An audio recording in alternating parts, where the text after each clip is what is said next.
Okay, everybody, Dr. Rafish here from Vet Triage. We are going through, this issue.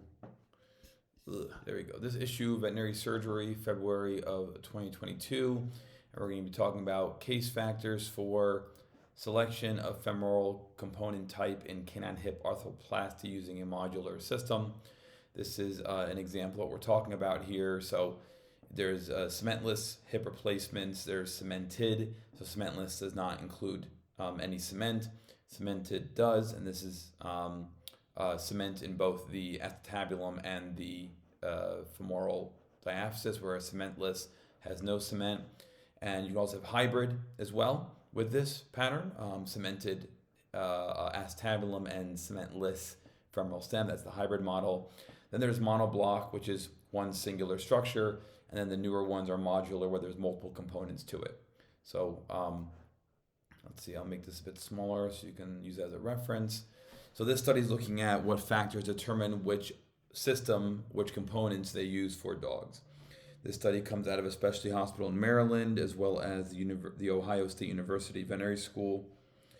Objectives to describe a femoral stem selection process based on case features for dogs with total hip replacement by expert surgeons, compare complications, and develop an algorithm. Retrospective study, 128 dogs with 135 total hip replacements. They measure canal flare index. Of the 135 total hip replacements, 69 cementless, 47 hybrid, 18 cemented were performed. Those receiving hybrid, hold on. Okay, I'm going to say that again. Results were 135 total hip replacements, 69 were cementless, 47 were hybrid, and 18 were cementless with collared stems. The dog receiving hybrid at a mean age of 5.5 years old were older than those receiving the cementless at 2.5 years old. And they also were older than the ones receiving the cementless with a collared stem. So collared stem is this part here. It's where the femoral stem component has a collar to it. The mean weights of dogs with hybrid and cementless with collared stem were 40 kilograms, 31 kilograms, and 35.3 kilograms respectively. So the dogs receiving hybrid were heavier than those receiving the cementless. The mean canal flare index for hybrid at 1.52 was lower than that for cementless at 1.79 and lower for cementless with a collared stem at 1.76. Total complication 14%, catastrophic complication 1.5%, no association between implant type and risk of complications, femoral fracture 2.9% of all cases and 1.1% of cementless. The clinical significance is careful preoperative assessment. Implant selection can reduce complications. Introduction. Indications for total hip replacement include hip dysplasia, non-reducible or chronic coxofemoral luxations, failed femoral head-neck excision, avascular necrosis of the femoral head-neck, femoral capital physeal fracture, and convoluted fractures of the femoral head. Cemented total hip has a 20.3% complication rate. Cemented total hip needs revisions in 12.1% of cases. Complications of cemented total hip include luxation, aseptic loosening, femoral fracture, medullary infarct, infection, sciatic neuropraxia, and extraosseous cement granuloma. In dogs, clinically detectable aseptic loosening of cemented femoral stems are seen in 2.1 to 7.2% of cases. Post-mortem studies show loosening of 63.2% of femoral and 52.6% of acetabular prostheses. Femoral fractures are reported in 0% to 13.1% of cementless total hips. Initially, press-fit stability does not occur in all dogs due to factors such as morphology of canine femurs, with dogs with a lower canal flare index or stovepipe morphology are increased risk of stem subsidence and femoral fracture. Stem subsidence is when the stem starts to decrease, has to go deeper into the femoral diaphysis. When compared, cemented and cementless systems have similar complication rate and outcome. Hybrid is using a cementless acetabular cup and a cemented femoral stem. All right, these dogs are from January 2008 to July 2016. While initial implant selection was based upon preoperative radiographic assessment, the decision to proceed with cementless stem fixation was contingent on the perception of adequate femoral, trabecular, and cortical bone quality as assessed during reaming and broaching in surgery. When the bone did not appear adequate intraoperatively, a cemented stem was used. Prophylactic cerclage was not used to prevent femoral canal fissure. Results. Most of the dogs were male at 69, male neutered. Mean body weight was 34.3 kilograms. The most common breed was mixed breed, followed by Labrador. Most common indication for total hip was hip dysplasia, 86.6%, followed by luxation of a dysplastic hip at 5.2%, femoral head neck fracture, 4.4%, traumatic luxation, 2.9%, avascular necrosis, 1.5%. Mean age for all dogs, 3.6 years. Dogs receiving the hybrid total hip were older, heavier, and had lower canal flare compared with those dogs receiving the cementless. German Shepherd dogs had a lower canal flare index at 1.49 versus Labradors at 1.78, Goldens at 1.81, mixed breed 1.73. There was a weak negative correlation between age and canal flare index, so older dogs have lower canal flare index. The total complication rate was 14%, minor complication 2.2%, major 11.1%, catastrophic 1.5%. The most common complication was coxofemoral luxation, followed by femoral fissure, diaphyseal femoral fracture, osteomyelitis, stem subsidence, avulsion of the greater trochanter, superficial moist dermatitis at the surgery site, and incision dehiscence. Both catastrophic complications occurred due to osteomyelitis. Femoral fissures were seen in 4.5% of cases.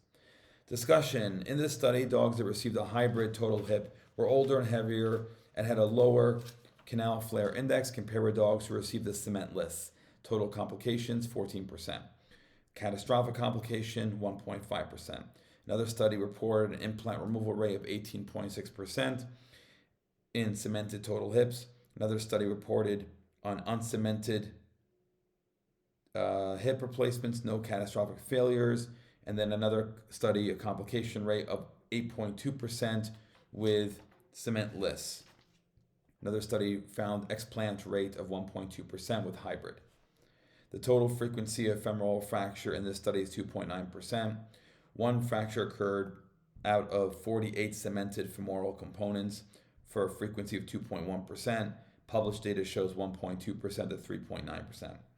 The technique for implanting cementless and cementless collared stems is similar. Both implants rely on press fit for stability. Cementless and collared cementless stems are combined. One fracture occurred out of 87 cementless, which is 1.1%, which is lower than fracture frequencies of 6.8% and 13.1% in other studies of cementless hips. A low canal flare index and increasing age are risk factors for femoral fractures with cementless total hip replacement.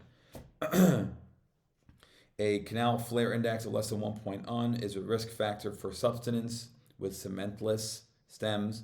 A lower canal flare index is a risk factor for femoral fractures with cementless. Based on these findings, a canal flare index of 1.8 has been the cutoff for the use of cemented stems. Canal femoral morphology changes with increased age, with a lower canal flare index and a more stovepipe configuration developing with increasing age. In this population of dogs, there was a weak negative correlation between age and canal flare index. Microscopically, compared to the bone of younger dogs, cortical bone of aged dogs displays increased resorption, increased porosity, decreased osteone mineralization, and increased accumulation of microdamage. German Shepherds are reported to have a lower canal flare index, termed a stovepipe femoral morphology. Another study found German Shepherds to be overrepresented in dogs that suffered femoral fracture after cementless total hip, but this finding was not statistically significant. It should be noted that while the collared cementless stem was initially intended for dogs with a lower canal flare index, the authors of this initial report on the use of collared stems stated that collared stems were also acceptable for dogs that had a canal flare index of 1.8 or greater. Coxofemoral luxation is the most common major complication, similar to other studies. Luxations recur within the first few postoperative months. Potential risk factors include acetabular cup orientation, femoral neck version, and soft tissue tension. An increased angle of lateral opening has also been identified with increased risk of coxofemoral luxation in some but not all studies. Implant infection necessitating removal has been reported to occur in 7.8% and 8.6% of cemented total hip replacement. The use of polymethylmethacrylate is thought to contribute to the risk of infection. Sometimes we add antibiotics to the cement. Radiographically detectable subsidence occurred in two cementless stems, 2.9% in this study, which is less than 4.6% in another study of cementless total hips. A low canal flare index and low implant canal fill are reported risk factors for subsidence for cementless stems. The collared femoral stem has been shown to reduce subsidence.